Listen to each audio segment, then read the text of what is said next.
Hi everyone, I am the professor. In our last video lecture, we discussed how to calculate the highest power of 2, right? So for the factorial 10, we have already factorized this in the form of 2 into 3 into 5 into 7. However, the powers of 3, 5 and 7 are still unknown, whereas we have found out the power of 2, which was 8. Now let's try to figure out the power for 3. So we get a 3 from here, we get a 3 from here, and we get another 3 from here. So there are 3 3's that are present in factorial 10. But is that all? Let's try to figure out. So if I say that there are 3 3's present from 3, 6, 9 each. So there are 3 3's. Now I know that 9, the second power of 3, which was 3 square 9, is also a multiple of in case of factorial 10. So there is another 3 that I can get from factorial 10. So I need to add one more to the powers of 3, which would give me 4. Let's try to understand it with our concept of division and multiplication. So we have factorial 10. Let's try to divide it by 3. So we get 3 point something something. So that is 3 powers of 3 are present. Now if I divide 10 by 9, I can write this as 10 divided by 3 into 3. I know the value of 10 divided by 3, which was 3. So 3 divided by 3 gives me a 1. So I have added 3 plus 1, 4 powers of 3 are present. Since there is no other power of 3 that is present in the factorial, the highest power of 3 that was present in the factorial was 9 only, that was 3 square. Since there is nothing beyond that, I don't have to multiply it again and again, and I have already reached this one. This was the last power that was available for factorial 10 as far as power of 3 was concerned. Let's try to instead of doing this division process again and again, let's try to figure out a smaller way which would help me calculate the powers of 3, 5 or other primes while factorizing any factorial. So what we are doing here essentially is we are just dividing the given factorial with the prime factor, and then the result with again with the prime factor itself, right? And we are doing it over again until and unless the remainder is either 1 or less than the prime factor per se. So I am dividing 10 by 3 once, and then dividing this 3 with another 3 to get a 1. Now since this 1 is not divisible by a further 3, so I have left it here and just add it up. So let's try to do this process for 5. So we have already calculated the powers of 3, that was 4. Let's try to do this process for 5 also. So for 10, if I divide it by 5, I'll get the quotient as 2. And since this 2 is not divisible any further, I can say that the highest power of 5 would be 2 itself. Let's try to check whether our observation was correct or not. So I get a 5 from here. I get another 5 from this 10. Right? So these are the two 5's that are present.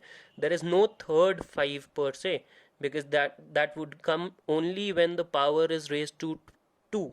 So 5 square, when 25 is present in the factorial, or a number like 15, 20 is present in the factorial, that is when my additional 5 would come into picture. Right now there are only two 5's that are present. For 7, since there is only one 7 in the factorial of 10, so the power for 7 would be 1 itself. So that is the prime factorized form for factorial 10. Let's try to do this prime factorized form for a bigger number to understand our shortcut method in an easy way. So let's take factorial 25. Okay. So it would be made of factorial of 2, 3, 5, 7, 11, 13, then 17, then 19 would be present, and 23 would be present, right? So what I'm sure of, that there would be only 123, only 119, only 117, only 113, because the if even if I multiply 13 into 2, that would give me 26, and I'm not going till 26. I just have to go from 1 to 25. The product of 1 till 25 is what factorial 25 means, and for the second power of 13 or 17 or 19, I need to go beyond that, because 13 into 2 will give me a 26, and 13 into 1 is 13. So that is the only prime factor present. So 13, 17 and 19 and 23 are the prime factors which are just present once in the whole factorial. Now instead of going from 2, 3, I'll just move backwards this time. So I have a 11 present, right? So 11, while calculating the factorial for 25, I have 11 and 11 into 2, which is 22, is also present in this factorial. So there are two 11s present in this factorial. So I can say that the power of 11 would be 2. For powers of 7, I know that 7 into 1 is 7, 7 into 2 is 14, which is less than 25, 7 into 3 is also 21, which is again less than 25, and 7 into 4 is 28, which is greater than 25. So I can just say that there are 3 7s that are present in this factorial. So the power of 7 would be 3. Now to calculate the prime factorization of the power of prime factor 5, I'll do that division process so it helps you understand the process much better way. So I'll first divide 25 with a 5. I got the quotient as 5. Now if I divide this 5 again with another 5, I'll get another quotient as 1, right? And if I just add these two quotients, I'll get 6. So the power of 5 would be 6. Let's see how. So while calculating powers of 5, I'll take the first power of 5 while I am dealing with a 5. Then in 10 there is another 5. In 15, in 20 and in 25, these are the first 5s that I've got from this observation. However, when I'm dealing with 25 as a number, 25 is made of 5 into 5, which is 2 5s. So I have only taken one 5 in my first calculation. The second 5 is still left. So there are 6 5s. 6 5s are present in the factorial 25. Let's try for powers of 3 in factorial 25. So if I divide 25 by 3, I get a 8, and if I divide this 8 again by 3, I get a 2, and if I add them up, I get 10. So the power of 3 would be 10. Let's try to understand this 10. So for powers of 3, all the multiples of 3 have one 3 in them. So 3, 6, 9, 12, then 15, then 18, then 21, then 24. These 8 are the first 3's that I'm dealing with. Okay, now when I move on to the number 9, there are two 3's. 9 is made of 3 into 3. I have counted the first 3 in these 8.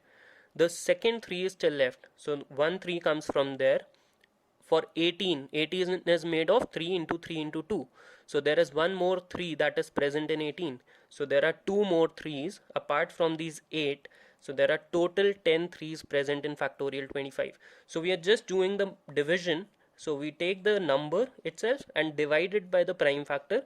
Whatever is the quotient is our first number of powers, and if it is still divisible, I divide it again and get the second or the third and whatever powers of 3 or 2, whatever the prime factor I'm dealing with. So I'm just totaling those quotients. Now for 2, so 25 divided by 2 will give me 12. 12 further divided by 2 will give me 6. 6 further divided by 2 will give me 3. 3 again is divisible by 2, so it will give me 1. Right? The quotient, these are the quotients that I'm taking.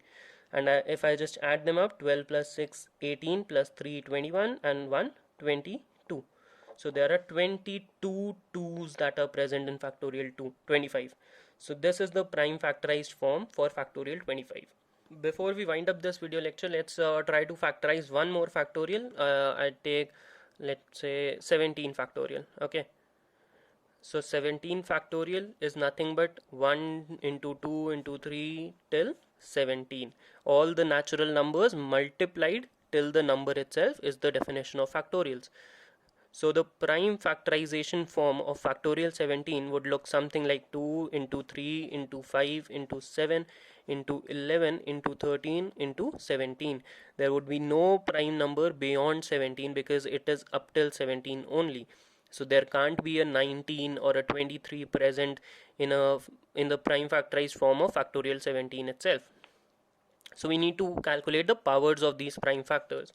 So I can for sure say that there is only one 17 present, one 13 present and one 11 present, because 11 into 2 is 22, which is out of scope for this factorial. So these are the powers for 11, 13 and 17. It's one only. Now let's try to figure out the power for 2. So if I divide 17 by 2, I get the quotient as 8. 17 by 2 is 8, and if I divide this 8 again by 2, because I know that when I'm dealing with 17 by 4, I know the value of 17 by 2, I take it and just divide this by another 2. So I'll do that straightforward. Okay, in case you didn't get that, 17 divided by 4 can be written as 17 divided by 2 into 2. I know that 17 by 2 is 8, so 8 divided by 2 is 4, right? And again 17 divided by 4 into 2, which is 8. I know 17 by 4 is nothing but 4, so 4 divided by 2 will give me 2. And then this 2 will again be divided by 17 divided by 8 into 2. I know that 17 by 8 is 2, so 2 divided by 2 is 1. And then I'll just add them up. 8 plus 4, 12, plus 2, 14, plus 1, 15. So the powers of 2 is 15. Doing it the shortcut way, I have divided 17 by 2, it gives me 8. 8 again by 2 gives me a 4. 4 again by 2 gives me a 2. And this 2 again by another 2, this gives me 1. So this is 8 plus 4 plus 2 plus 1, 15. So the powers of 2 is 15. To calculate the powers of 3, let's divide this 17 by 3. 17 divided by 3. So this gives me 5. 5 again divided by 3 gives me 2. Since 2 is not divisible by 3, so the total number of powers for 3 would be 7 only, right? Calculating the powers of 5, 17, if I divide it by 5, I'll get a 3, and 3 is not divisible by another 5, so the powers of 5 would be 3 only. For 7, 17 divided by 7 gives me 2 as a quotient, because 7 ones are 7 and 7 twos are 14. So there are only 2 powers of 7 that are present. So this is the prime factorized form of 17 as well. So we have already discussed how to calculate the powers, the highest powers of any prime factor, and also we have done the factorization of a factorial. So in our next video lecture, we'll try to figure out the number of trailing zeros and calculate how powers of 5 change when they go up to multiples of 25 per se. So thank you for watching. Keep studying. Stay safe. I'm the professor. See you. Bye bye.